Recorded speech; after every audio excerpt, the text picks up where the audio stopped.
Gentlemen and ladies, we return once more to the profound inquiries of Nathaniel Chipman.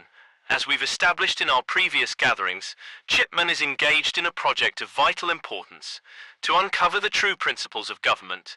He's not interested in simply cataloguing the various forms of government that have existed throughout history, as Montesquieu largely did. He seeks instead to identify the fundamental laws rooted in reason and human nature upon which a just and effective government ought to be founded. Recall too that we've defined principles in a multifaceted way, encompassing not only the structure of government, its constitution if you will, but also its operation, how it exercises power, and perhaps most crucially the passive principles, those inherent qualities of human nature that make us both capable of and in need of social order. We talked about these being the ulterior principles. Today we tackle a question that has resonated through the ages, a question that lies at the very heart of Chipman's project, and indeed at the heart of all political philosophy.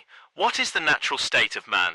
And more specifically, is the so-called savage state, unburdened by the complexities and constraints of civilization, truly the best state, the state in which human beings are most virtuous, most free, and ultimately most happy? This question, gentlemen, is not merely an academic exercise. It has profound implications for how we understand the very purpose of government.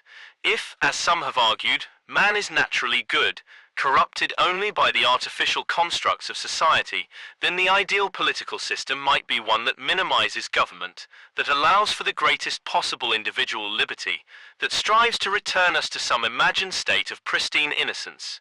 This is the belief system of some of the contentious philosophers. Indeed, one prominent thinker, the Genevan philosopher Jean-Jacques Rousseau, famously championed a version of this view, arguing that man in his natural state was a noble savage, possessing an innate compassion and a freedom that was lost with the advent of civilization.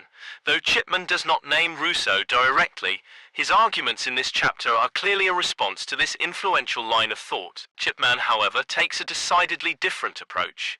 He begins with a simple, yet undeniable observation, that the savage state is undeniably a state of nature for man. Every nation, every people on earth, can trace its ancestry back to a more primitive, less technologically advanced stage. This is a historical fact, not a matter of debate, but, Chipman asks, is this natural state the ideal state? Where, in the vast spectrum of human development, shall we fix this supposed pinnacle of human existence? Shall we look, he asks, to the inhabitants of New Holland, what we now call Australia, who at the time of European contact had not yet learned to cultivate the earth, to draw any sustenance from the soil beyond what they could gather in its wild state?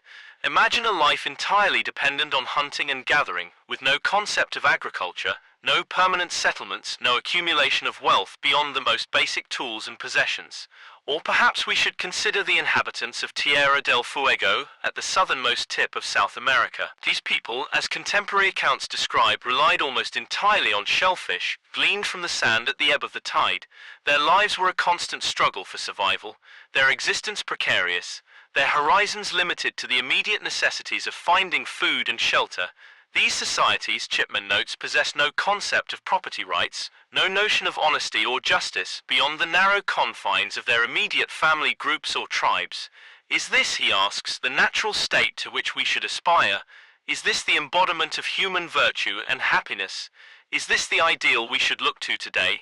Chipman, as we shall see, answers with a resounding no. He will build his case, step by step, dismantling the romantic illusions that have often clouded our understanding of pre-civilized societies. He will force us to confront the harsh realities of the savage state, and in doing so, to reconsider the very foundations of our political beliefs. In our next lecture, we will delve into Chipman's critical views on the American Indians.